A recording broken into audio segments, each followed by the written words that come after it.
ಸಖತ್ ಖಾರ, ಬಣ್ಣ ಮತ್ತು ರುಚಿ ಆಚಿ ಚಿಲ್ಲಿ ಪೌಡರ್.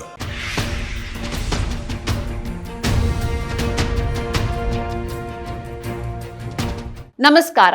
ವೀರ ಕನ್ನಡತಿ ವಿಶೇಷ ಕಾರ್ಯಕ್ರಮಕ್ಕೆ ಸ್ವಾಗತ. ನಾನು ಸಿಂಚನ. ಹೆಣ್ಣು ಮನಸ್ಸು ಮಾಡಿದ್ರೆ ಏನ್ ಬೇಕಾದ್ರೂ ಸಾಧಿಸಬಹುದು ಅನ್ನೋದಕ್ಕೆ ಒಂದು ಸ್ಪಷ್ಟ ಉದಾಹರಣೆ ಇವತ್ತಿನ ನಮ್ಮ ಈ ಅತಿಥಿ. ಜನರ ಸೇವೆಗಾಗಿ ತನ್ನ ಜೀವನವನ್ನೇ ಮುಡಿಪಾಗಿಟ್ಟಿದ್ದಾರೆ ಈ ಸಾಧಕಿ. ಇವತ್ತು ನಮ್ಮ ಜೊತೆ ಇದ್ದಾರೆ ಉಡುಪಿ ಜಿಲ್ಲೆ ಕಾಪು ತಾಲೂಕಿನ ತಹಶೀಲ್ದಾರ್ ಹಾಗೂ ದಂಡಾಧಿಕಾರಿಯಾಗಿರುವಂತಹ ಡಾಕ್ಟರ್ ಪ್ರತಿಭಾ ಆರ್ ಅವರು. ಬನ್ನಿ ಅವ್ರನ್ನ ಕಾರ್ಯಕ್ರಮಕ್ಕೆ ವೆಲ್ಕಮ್ ಮಾಡೋಣ. Hello ma'am, welcome to the show. ನಮಸ್ತೆ ಸಿಂಚನ.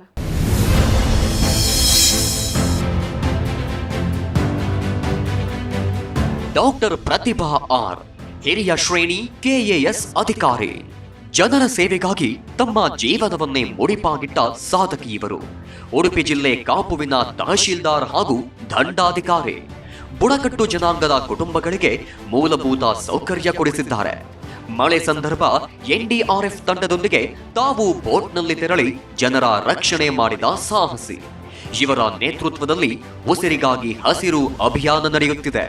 ಅಲ್ಲದೆ ಕಾಪು ತಾಲೂಕು ಕಚೇರಿಗೆ ಸಾರಿಗೆ ವ್ಯವಸ್ಥೆ ಕಲ್ಪಿಸಿದ ತಹಶೀಲ್ದಾರ್ ಎಂಬ ಹೆಗ್ಗಳಿಕೆ ಇವರದ್ದು. ರಾಜಕೀಯ ಒತ್ತಡಕ್ಕೂ ಮಣಿಯದ ಗಟ್ಟಿಗಿತ್ತಿ, ಅನೇಕ ಹೆಣ್ಣು ಮಕ್ಕಳಿಗೆ ಸ್ಫೂರ್ತಿಯಾದ ಛಲಗಾತಿ. ಇವರಿಗೆ ಜಿ ಕನ್ನಡ ನ್ಯೂಸ್ ವೀರ ಕನ್ನಡತಿ ಅವಾರ್ಡ್ ನೀಡಲು ನಮಗೆ ಹೆಮ್ಮೆಯಾಗುತ್ತಿದೆ.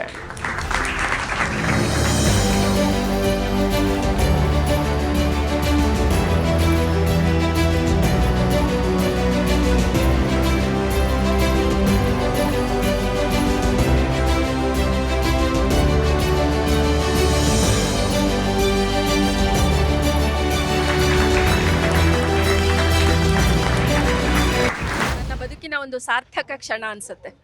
ಒಬ್ಬ ಸರ್ಕಾರಿ ಅಧಿಕಾರಿಗೆ ಈ ರೀತಿಯಾಗಿ ಜಿ ವಾಹಿನಿಯವರು ಗುರುತಿಸಿ ಒಬ್ಬ ದಕ್ಷ ಅಧಿಕಾರಿ ಅಂತ ಹೇಳಿ ನಮಗೆ ಬೆನ್ನು ತಟ್ತಾರಲ್ಲ, ಇಂಥದ್ದೊಂದು ಕ್ಷಣ ನಿಜಕ್ಕೂ ಕೂಡ ಮರೆಯಲಾರದಂಥದ್ದು. ಸೊ ನೀವು ಮೂಲತಃ ತುಮಕೂರು ಜಿಲ್ಲೆಯವರು. ಸೊ ನಿಮ್ಮ ಬಾಲ್ಯ, ಹುಟ್ಟೂರು, ವಿದ್ಯಾಭ್ಯಾಸ, ಕುಟುಂಬದ ಬಗ್ಗೆ ಹೇಳೋದಾದ್ರೆ? ನಾನು ಮೂಲತಃ ತುಮಕೂರಿನಿಂದ ಬಂದಿರುವಂಥದ್ದು. ನನ್ನ ಬಾಲ್ಯ ಅಥವಾ ಕುಟುಂಬದ ಬಗ್ಗೆ ಹೇಳಬೇಕಂದ್ರೆ, ನನ್ನ ತಂದೆಯವರು ರಾಮಚಂದ್ರಪ್ಪನವರು. ಅವರು ನಿವೃತ್ತ ಇಂಜಿನಿಯರ್, KPTCLನಲ್ಲಿ ಕೆಲಸ ಮಾಡಿ ಈಗ ನಿವೃತ್ತರಾಗಿದ್ದಾರೆ. ಹಾಗೆಯೇ ನನ್ನ ತಾಯಿ ಸಾವಿತ್ರಮ್ಮನವರು ಗೃಹಿಣಿ. ಹಾಗೆ ನನ್ನ ವಿದ್ಯಾಭ್ಯಾಸ ಎಲ್ಲ ತುಮಕೂರಿನಲ್ಲೇ ಆಯಿತು. ಒಂದು ಸರ್ಕಾರಿ ಶಾಲೆಯಲ್ಲಿ ನಾನು ನನ್ನ ವಿದ್ಯಾಭ್ಯಾಸವನ್ನು ಪೂರ್ಣಗೊಳಿಸ್ತೇನೆ. 7ನೇ ತರಗತಿವರೆಗೂ ನಾನು ಕನ್ನಡ ಮಾಧ್ಯಮದಲ್ಲೇ ಓದಿ ನಂತರ ನಾನು ಸಿವಿಲ್ ಸರ್ವಿಸಸ್ ಎಕ್ಸಾಮ್ನ ತಗೊಳ್ತೀನಿ.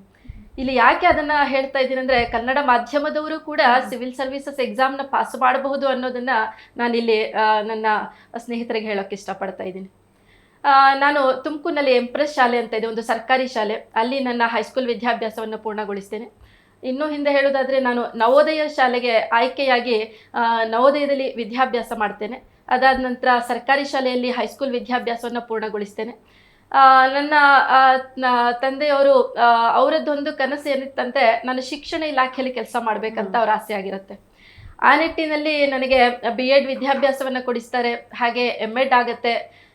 ಅದೇ ನಿಟ್ಟಿನಲ್ಲಿ ನಾನು KES ಪರೀಕ್ಷೆಯನ್ನು ಪಾಸ್ ಮಾಡಿಕೊಂಡು ಶಿಕ್ಷಣ ಇಲಾಖೆಯಲ್ಲಿ ಒಂದು ವಿಷಯ ಪರಿವೀಕ್ಷಕಳಾಗಿ ನಾನು ಮೊದಲು ನನ್ನ ವೃತ್ತಿ ಜೀವನವನ್ನು ಪ್ರಾರಂಭ ಮಾಡ್ತೇನೆ. ಅದಕ್ಕಿಂತ ಹಿಂದೆ ನನ್ನ ಬಾಲ್ಯವನ್ನೇ ನಾನು ಹೇಳೋದಾದರೆ, ಒಂದು ಸಾಮಾನ್ಯ ಮಧ್ಯಮ ವರ್ಗದ ಕುಟುಂಬ ನಮ್ಮದು. ನಾನು ಮತ್ತು ನನ್ನ ತಂಗಿ, ನನ್ನ ತಂದೆ ತಾಯಿ, ಒಂದು ಸಾಮಾನ್ಯ ಮಧ್ಯಮ ವರ್ಗದ ಕುಟುಂಬ. ಮಧ್ಯಮ ವರ್ಗದ ಕುಟುಂಬದಲ್ಲಿ ಏನೆಲ್ಲ ಕನಸುಗಳಿರುತ್ತೆ ಅದೇನೇ ನನಗೂ ಕೂಡ ಇತ್ತು. ಓದಿ ದೊಡ್ಡವಳಾಗಬೇಕು, ಒಂದು ದೊಡ್ಡ ಉನ್ನತ ಹುದ್ದೆಯಲ್ಲಿ ಜನರ ಸೇವೆಯನ್ನು ಮಾಡಬೇಕು ಅನ್ನೋದು ನನಗೆ ತುಂಬ ಕನಸಿತ್ತು. ಅದಾದ ನಂತರ ಓದು ನಿಲ್ಲೋದೇ ಇಲ್ಲ. MSc ಪ್ರಾಣಿಶಾಸ್ತ್ರದಲ್ಲಿ ನಾನು ಕುವೆಂಪು ವಿಶ್ವವಿದ್ಯಾಲಯದಲ್ಲಿ ನಾನು ಅಭ್ಯಾಸ ಮಾಡ್ತೇನೆ. ಅಲ್ಲಿ ಕೂಡ ನನಗೆ ದೇವರ ಅನುಗ್ರಹದಿಂದ ಮತ್ತು ನನ್ನ ಸತತ ಪರಿಶ್ರಮದಿಂದ ನನಗೆ ಪ್ರಥಮ ರ್ಯಾಂಕನ್ನು ಪ್ರಾಣಿಶಾಸ್ತ್ರದಲ್ಲಿ ನಾನು ಕುವೆಂಪು ವಿಶ್ವವಿದ್ಯಾಲಯದಲ್ಲಿ MScಯಲ್ಲಿ ಪಡೆದುಕೊಳ್ತೇನೆ. ಇನ್ನೂ ಓದಿನ ಹಸಿವು ಇಂಗೋದಿಲ್ಲ. ನಂತರ ನಾನು MPhil ಪದವಿಯನ್ನು ಕೂಡ ಪಡ್ಕೊಳ್ತೇನೆ. ಅದಾದ ನಂತರ BEd ಮಾಡ್ಕೊಳ್ತೀನಿ, MEd ಕೂಡ ಮಾಡ್ತೇನೆ. ಹಾಗೆ ನಂತರ KES ಅನ್ನು ಮಾಡಿ ಶಿಕ್ಷಣ ಇಲಾಖೆಗೆ ನಾನು ಪಾದಾರ್ಪಣೆಯನ್ನು ಮಾಡ್ತೇನೆ. ಒಂದು ಒಳ್ಳೆ ಇನ್ಸ್ಪೈರಿಂಗ್ ಜರ್ನಿ ನಿಮ್ಮದು. ಸೊ ಈಗ ನೀವು ಒಂದು ತಹಶೀಲ್ದಾರಾಗಿ ಒಂದು ಹುದ್ದೆಯನ್ನು ಅಲಂಕರಿಸಿದ್ರಿ. ಒಂದು ಹೆಣ್ಣಾಗಿ ಏನೆಲ್ಲ ಚಾಲೆಂಜಸ್ ಬಂತು ನಿಮಗೆ ಅಂತ? ತಾವು ಹೇಳಿದ ಹಾಗೆ ಒಂದು ಹೆಣ್ಣು ಅಂತ ಹೇಳಿದಾಗ ತುಂಬ ಸವಾಲುಗಳು ಬರ್ತದೆ. ಯಾಕಂತ ಹೇಳಿದರೆ ಗಂಡು ಮಕ್ಕಳಿಗೆ ಇರುವಷ್ಟು ಒಂದು ಸುಗಮದ ಹಾದಿ ಹೆಣ್ಣು ಮಕ್ಕಳಿಗೆ ಇರೋದಿಲ್ಲ. ನಾನು ಆಗ್ಲೇ ಹೇಳಿದ ಹಾಗೆ ನನಗೆ ಹೆಣ್ಣು ಮಕ್ಕಳಿಗೆ ಈ ಕಡೆ ಒಂದು ಕೌಟುಂಬಿಕ ಜೀವನವನ್ನು ಕೂಡ ನಾವು ನಿಭಾಯಿಸಬೇಕಾಗತ್ತೆ.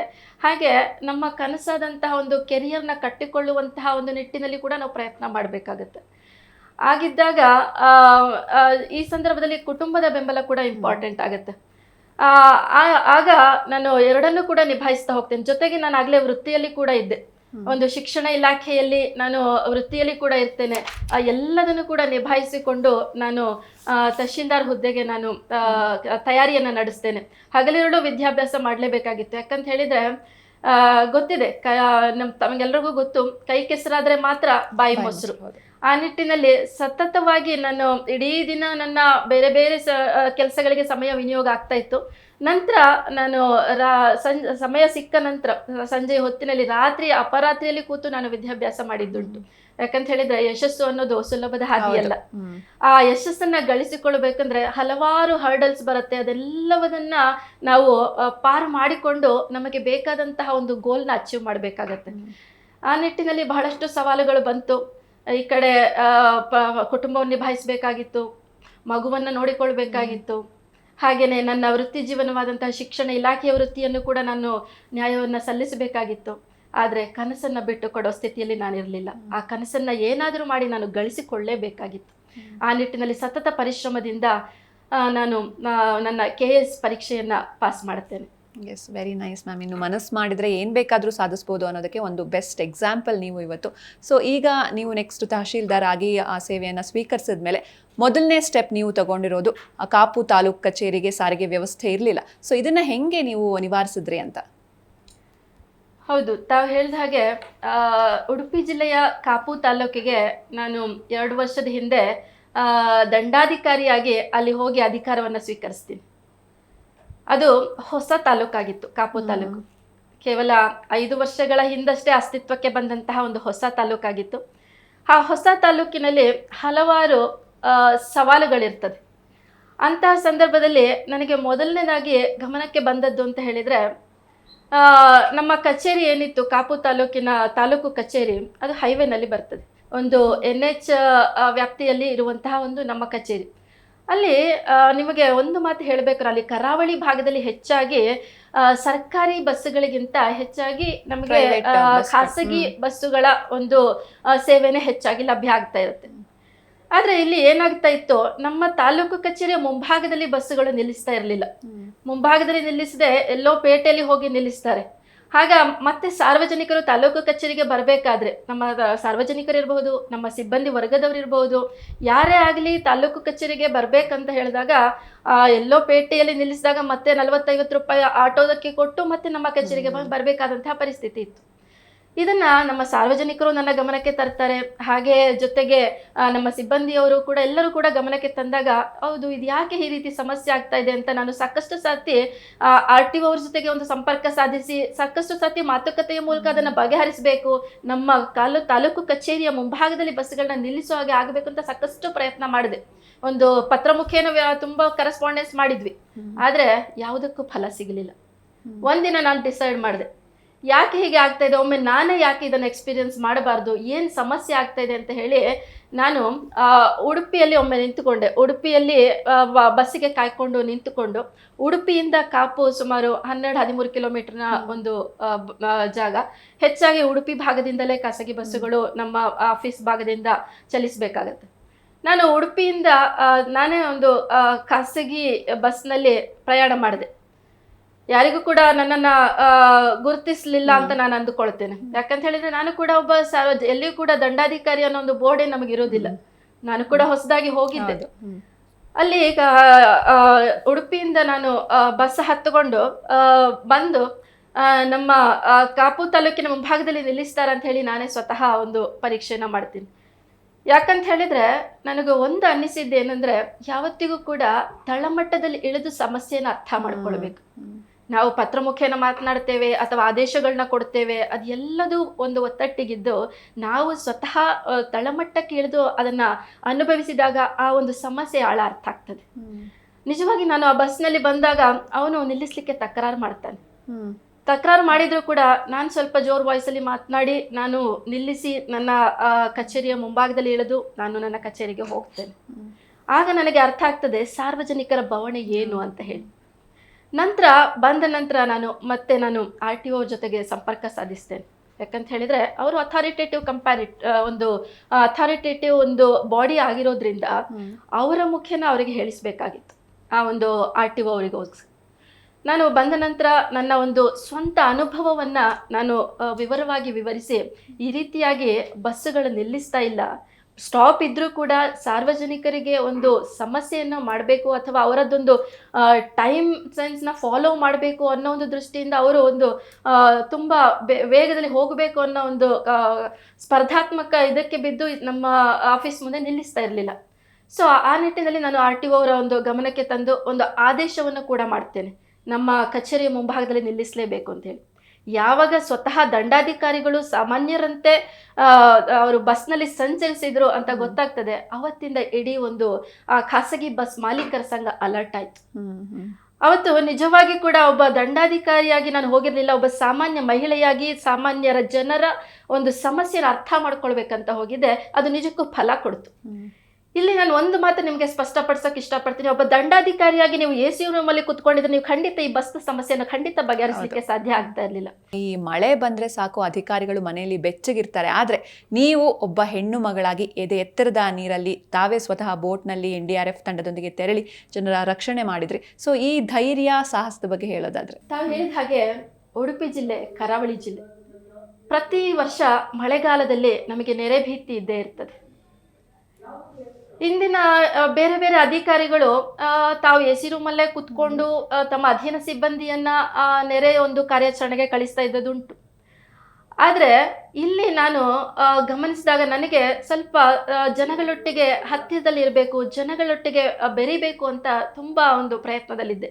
ಆ ಸಂದರ್ಭದಲ್ಲಿ ನನಗೆ ನೇರವಾಗಿ ನನಗೇನೆ ಕರೆಗಳು ಬರ್ತಾ ಇತ್ತು. ಒಂದು ಯಾವಾಗ ತುಂಬ ಮಳೆ ಬರ್ತದೆ ಆ ಸಮಯದಲ್ಲಿ, ಮೇಡಮ್ ನಮ್ಮ ಮನೆ ನೀರಿನಲ್ಲಿ ಮುಳುಗಿ ಹೋಗಿದೆ, ನಾವೆಲ್ಲರೂ ಕೂಡ ಪ್ರವಾಹದಲ್ಲಿ ಸಿಲುಕಿಕೊಂಡಿದ್ದೇವೆ, ದಯವಿಟ್ಟು ಬಂದು ನಮ್ಮನ್ನು ರಕ್ಷಿಸಿ ಅಂತ ಹೇಳಿದಾಗ ಒಂದು ಕ್ಷಣ ನನಗೆ ಹೃದಯ ತುಂಬಿ ಬರುತ್ತೆ, ಎದೆ ಜಲ್ಲನ್ನತ್ತೆ. ಆದರೆ ಅವರ ಕರೆ ಮಾಡಿದಾಗ ಆ ಧ್ವನಿಯಲ್ಲಿ ಇತ್ತಲ್ಲ ಆ ಒಂದು ಆತಂಕ ಕಂಡ ತಕ್ಷಣ ನನಗೆ ಕೇಳಿದಾಗ ನಿಜವಾಗಿ ಅದನ್ನು ನಾನೇ ಸ್ವತಃ ಫೀಲ್ ಮಾಡಿದ ಹಾಗೆ ಆಯಿತು. ತಕ್ಷಣವೇ ನಾವು ನಮ್ಮ ಒಂದು ತಂಡದೊಂದಿಗೆ ನಾವು ಕಾರ್ಯಪ್ರವೃತ್ತರಾಗ್ತೇವೆ.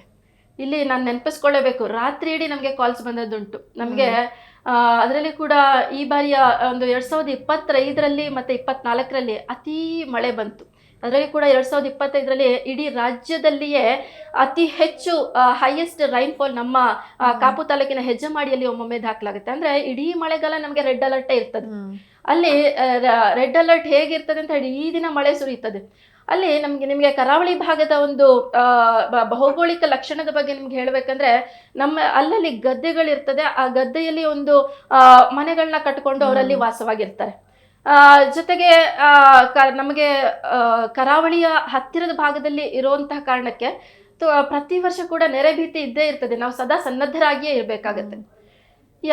ನಮಗೆ ಕರೆ ಬರ್ತದೆ ಅಂತ ನಮಗೆ ಮೊದಲೇ ಗೊತ್ತಿರ್ತದೆ. ಅಂದ್ರೆ ನಮಗೆ ಹಿಂದಿನ ವರ್ಷಗಳ ಅನುಭವವನ್ನು ನಾನು ತಿಳಿದುಕೊಂಡೆ. ಆ ನಿಟ್ಟಿನಲ್ಲಿ ನಾವು ಮಳೆಗಾಲಕ್ಕೆ ಮುಂಚೆನೆ ನಾವು ಬೋಟನ್ನು ಸಿದ್ಧತೆ ಮಾಡಿಟ್ಟುಕೊಂಡು, ಜೊತೆಗೆ ನಮ್ಮ ತಂಡದವರನ್ನು ಕೂಡ, ನಮ್ಮ ಒಂದು ಗೃಹ ರಕ್ಷಕ ದಳದವರು ಇರ್ತಾರೆ, ಜೊತೆಗೆ ಸ್ಥಳೀಯ ಈಜುಗಾರರ ತಂಡವನ್ನು ಕೂಡ ನಾವು ರೆಡಿ ಮಾಡಿಟ್ಟುಕೊಂಡಿರ್ತೇವೆ. ಇಲ್ಲಿ ಆ ಕರೆಗಳು ಬಂದಾಗ ನಾವು ಹೇಳಬಹುದು ನಮ್ಮ ಅಧೀನ ಸಿಬ್ಬಂದಿಯನ್ನು ಕಳಿಸಬಹುದಾಗಿತ್ತು. ಆದರೆ ನನ್ನ ಮನಸ್ಸು ತಡೀತಾ ಇರಲಿಲ್ಲ. ಇಲ್ಲ, ನನ್ನ ತಾಲೂಕಿನ ಜನತೆ ಅಲ್ಲಿ ಜಲಾವೃತವಾಗಿ ನೆರೆಯಲ್ಲಿ ಸಿಲುಕಿಕೊಂಡಿರುವಾಗ ನಾನು ಹೇಗೆ ನನ್ನ AC ರೂಮಲ್ಲಿ ಕುತ್ಕೊಳ್ಳಿಕ್ಕೆ ಸಾಧ್ಯ, ಅಥವಾ ಒಂದು ನನ್ನ ಮನೆಯಲ್ಲಿ ಹೇಗೆ ಇರಲಿಕ್ಕೆ ಸಾಧ್ಯ? ಆ ಮಳೆಗಾಲದಲ್ಲಿ ನಾವು 24/7 ಕೆಲಸ ಮಾಡಿದ್ದೇವೆ. ಯಾಕಂತ ಹೇಳಿದ್ರೆ, ನೀವು ನಿಜವಾಗಿ ಆ ಕರೆ ಬಂದಾಗ ಆ ಧ್ವನಿಯಲ್ಲಿದ್ದ ಆತಂಕವನ್ನು ನೆನಪಿಸ್ಕೊಳ್ಬೇಕು. ಯುದ್ಧ ಬಿಟ್ರೆ ಈ ಪ್ರವಾಹದ ಸಂದರ್ಭದಲ್ಲಿ ಮಾತ್ರ ನಿಮಗೆ ಆ ಒಂದು ಆತಂಕದ ಧ್ವನಿ ಕೇಳಲಿಕ್ಕೆ ಸಾಧ್ಯ ಆಗ್ತದೆ. ನಾವು ಬೋಟ್ ಹೋಗಿ ನಿಂತುಕೊಂಡ ತಕ್ಷಣ ಅವರ ಕಣ್ಣಲ್ಲಿ ಕಂಡಂತ ಅದೊಂದು ಸಂತೋಷ ಇದೆಯಲ್ಲ, ಜೀವ ಉಳಿಸಿಕೊಂಡಂತ ಸಂತೋಷ, ನಿಜಕ್ಕೂ ಕೂಡ ಮನುಷ್ಯ ಎಷ್ಟು ಅಧೀರನಾಗಿ ಬಿಡ್ತಾನೆ ಸಾವು ಕಣ್ಣ ಮುಂದೆ ಬಂದು ನಿಂತಾಗ ಅನ್ನೋದು ನನಗೆ ನಿಜಕ್ಕೂ ಕೂಡ ಮರೀಲಾಗದಂಥದ್ದು. ಅಲ್ಲಿ ಹೋದಾಗ ಎಲ್ಲ ಒಂದು ವಯಸ್ಕರೆಲ್ಲ ಬಂದು ನಮಗೆ ಅವರು ಬೋಟ್ನಲ್ಲಿ ಕುತ್ಕೊಳ್ಳಿಕ್ಕೆ ನಾನು ಎಲ್ಲ ಸಹಾಯವನ್ನು ಮಾಡುತ್ತೇವೆ. ಆದರೆ ಅಲ್ಲಿ ನಿಜವಾದ ಸವಾಲು ಅಲ್ಲಿ ಎದುರಾಗುತ್ತೆ. ಅಲ್ಲಿ ವಯಸ್ಸಾದಂತಹ ಒಂದು ವೃದ್ಧ ಜನ ಇರ್ತಾರೆ, ಅವರಿಗೆ ಮನೆ ಬಗ್ಗೆ ಬಹಳ ಒಂದು ಅಟ್ಯಾಚ್ಮೆಂಟ್, ಅದೊಂದು ಎಮೋಷನ್ ಮನೆ ಅನ್ನೋದು. ಅವ್ರು ಹೇಳ್ತಾರೆ, ಅಮ್ಮ ನಾನು ಬರುವುದಿಲ್ಲಮ್ಮ, ನಾನು ಇಲ್ಲೇ ಸತ್ರು ಪರವಾಗಿಲ್ಲ, ನಾನು ಮನೆ ಬಿಟ್ಟು ಬರುವುದಿಲ್ಲ, ನಾ ಇಲ್ಲೇ ಇರ್ತೇನೆ ಅಂತ ಹೇಳಿ. ಆಮೇಲೆ ನಾವು ನನ್ನ ಜೊತೆಲಿದ್ರು, ಅಮ್ಮ ಇವರು ತಹಶೀಲ್ದಾರ್ ಮೇಡಮು, ದಂಡಾಧಿಕಾರಿಯವರು ನಿಮ್ಮ ಮನೆ ಬಾಗಿಲಿಗೆ ಬಂದಿದ್ದಾರೆ ಅಂತ ಹೇಳಿದಾಗ ಅವ್ರಿಗೆ ಕಣ್ಣಿಗೆ ನಂಬಲಿಕ್ಕೆ ಸಾಧ್ಯ ಇಲ್ಲ, ಯಾಕಂದ್ರೆ ಅಲ್ಲಿವರೆಗೆ ನನ್ನ ಪರಿಚಯನೇ ಮಾಡ್ಕೊಂಡಿರೋದಿಲ್ಲ. ಬನ್ನಿ ಅಂತ ಹೇಳಿ ನಾನು ಅವರ ಒಂದು ಮಿನಿಮಮ್ ಅಗತ್ಯವಾದಂತಹ ಕೆಲವೊಂದು ಬ್ಯಾಗ್ಗಳು, ಅವ್ರಿಗೆ ಬೇಕಾದಂಥ ವಸ್ತುಗಳನ್ನ ಒಂದಷ್ಟು ಬೋಟಲ್ಲಿ ಇಟ್ಟುಕೊಂಡು ಅವರ ಬಿಲಾಂಗಿಂಗ್ಸು ಎಲ್ಲವನ್ನ ಕರೆದು ಕೂತ್ಕೊಳ್ತಾ ಇರೋವರೆಗೂ ನನ್ನ ದಂಡಾಧಿಕಾರಿ ಅಂತ ಹೇಳೇ ಇರೋದಿಲ್ಲ. ಯಾವಾಗ ಅವರು ವಯಸ್ಸಾದವರು ನಾವು ಬರೋದಕ್ಕೆ ನಿರಾಕರಿಸ್ತಾರೆ, ಯಾಕಂತ ಹೇಳಿದ್ರೆ ವಯಸ್ಸಾದವರಿಗೆ ತಮ್ಮ ಮನೆಯ ಬಗ್ಗೆ ಬಹಳ ಒಂದು ಅಟ್ಯಾಚ್ಮೆಂಟ್ ಇರುತ್ತೆ. ಯಾಕಂತ ಹೇಳಿದ್ರೆ ಅವ್ರು ಅಲ್ಲೇ ಹುಟ್ಟಿ ಬೆಳೆದಿರ್ತಾರೆ. ಬನ್ನಿ ಅಂತ ಹೇಳಿದಾಗ, ಇಲ್ಲ ನಾನು ಸತ್ರು ಪರವಾಗಿಲ್ಲ, ನಾನು ಈ ಮನೆಯನ್ನು ಬಿಟ್ಟು ಬರೋದಿಲ್ಲ ಅಂತ ಹೇಳ್ತಾರೆ. ಆಗ ನನ್ನ ಜೊತೆಲಿದ್ದವ್ರು, ಇವರು ದಂಡಾಧಿಕಾರಿಯವರು ನಿಮ್ಮನ್ನು ಕರ್ಕೊಂಡು ಹೋಗ್ಲಿಕ್ಕೆ ಬಂದಿದ್ದಾರೆ ಅಂದಾಗ, ಅಮ್ಮ ನೀವೇ ಬಂದಿದ್ದೀರಾ, ನಮಗೆ ತಹಶೀಲ್ದಾರ್ ಅಂದ್ರೆ ಹೇಗಿರ್ತಾರಂತ ಗೊತ್ತಿಲ್ಲಮ್ಮ, ಯಾಕಂದ್ರೆ ತುಂಬಾ ಮುಗ್ಧ ಜೀವಿಗಳವರು. ಬನ್ನಿ ನೀವು ಬೋಟಲ್ಲಿ ಕುತ್ಕೊಳ್ಳಿ. ಇಲ್ಲಮ್ಮ ನಾನು ಬರೋದಿಲ್ಲಮ್ಮ, ನಾನು ಇಲ್ಲೇ ಇರ್ತೇನೆ ಅಂತ ಹೇಳಿದಾಗ ನನಗೆ ಹೇಳ್ತೇನೆ, ಅಮ್ಮ ನೋಡಿ ನೀವು ನನ್ನ ತಾಯಿ ಇದ್ದ ಹಾಗೆ, ನಿಮ್ಮನ್ನ ಹೀಗೆ ಸಾಯ್ಲಿಕ್ಕೆ ಬಿಟ್ಟು ನನಗೆ ಹೋಗ್ಲಿಕ್ಕೆ ಮನಸ್ಸಾಗೋದಿಲ್ಲ. ನಾನು ಈ ಒಂದು ತಾಲೂಕಿನ ದಂಡಾಧಿಕಾರಿಯಾಗಿ ಎಲ್ಲ ಕಾಪುವಿನ ಜನತೆಯ ಒಂದು ಜವಾಬ್ದಾರಿ ಮತ್ತು ರಕ್ಷಣೆ ನನ್ನ ಹೊಣೆಯಾಗಿದೆ. ನೀವು ಇಲ್ಲಿ ಇರೋದಾದ್ರೆ ನಾನು ಕೂಡ ಇಲ್ಲೇ ಇದ್ದು ಬಿಡ್ತೇನೆ, ನಾನು ಹೋಗೋದೇ ಇಲ್ಲ, ನೋಡಿ ನೀವು ಬರುವವರೆಗೆ ನಾವು ಹೋಗೋದೇ ಇಲ್ಲ ಅಂತ ಹೇಳಿ ನಾನು ಕೂಡ ಹಠ ಮಾಡ್ತೇನೆ.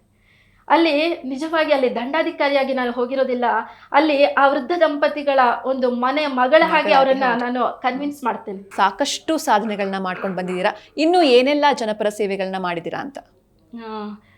ನೋಡಿ, ಒಬ್ಬ ದಂಡಾಧಿಕಾರಿಯಾಗಿ ಒಬ್ಬ ಒಂದು ಮಾನವೀಯ ನೆಲೆಗಟ್ಟಿನಲ್ಲಿ ನೀವು ಕೆಲಸ ಮಾಡಿದ್ರೆ ಬಹಳಷ್ಟು ಕೆಲಸ ಮಾಡಲಿಕ್ಕೆ ಸಾಧ್ಯ ಇದೆ. ನನಗೆ ಒಂದು ಪ್ರಸಂಗ ಬರ್ತದೆ, ಒಬ್ರು ಬರ್ತಾರೆ, ಅವರಿಗೆ ಒಂದು ಮಗು, ಬಹು ಅಂಗವೈಕಲ್ಯದ ಮಗು, 14 ವರ್ಷದ ಮಗು ಅದು. ಆದರೆ ಅವರಿಗೆ ಆಧಾರ್ ಕೇಂದ್ರಕ್ಕೆ ಕರ್ಕೊಂಡು ಬಂದು ಆಧಾರ್ ಕಾರ್ಡನ್ನು ಮಾಡಿಸ್ಲಿಕ್ಕೆ ಸಾಧ್ಯ ಆಗೋದಿಲ್ಲ, ಅದು ಅಂಗವೈಕಲ್ಯ ಉಳ್ಳ ಮಗು ಆಗಿರಿಂದ ಕರ್ಕೊಂಡು ಬರಲಿಕ್ಕೆ ಕಷ್ಟ ಆಗ್ತದೆ.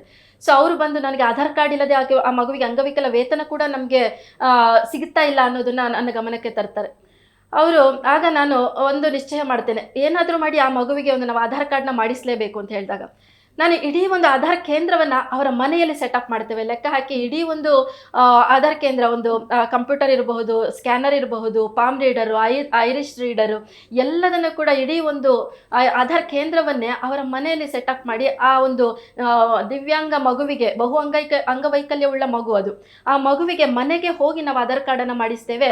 ಆಧಾರ್ ಕಾರ್ಡ್ ಆದ ನಂತರ ನಾವು ಒಂದು ಕೆಲವೇ ದಿನಗಳಲ್ಲಿ ನಾವು ಪಿಂಚಣಿನೂ ಕೂಡ ಮಂಜೂರು ಮಾಡಿ ಮನೆಗೆ ಹೋಗಿ ತಲುಪಿಸ್ತೇವೆ.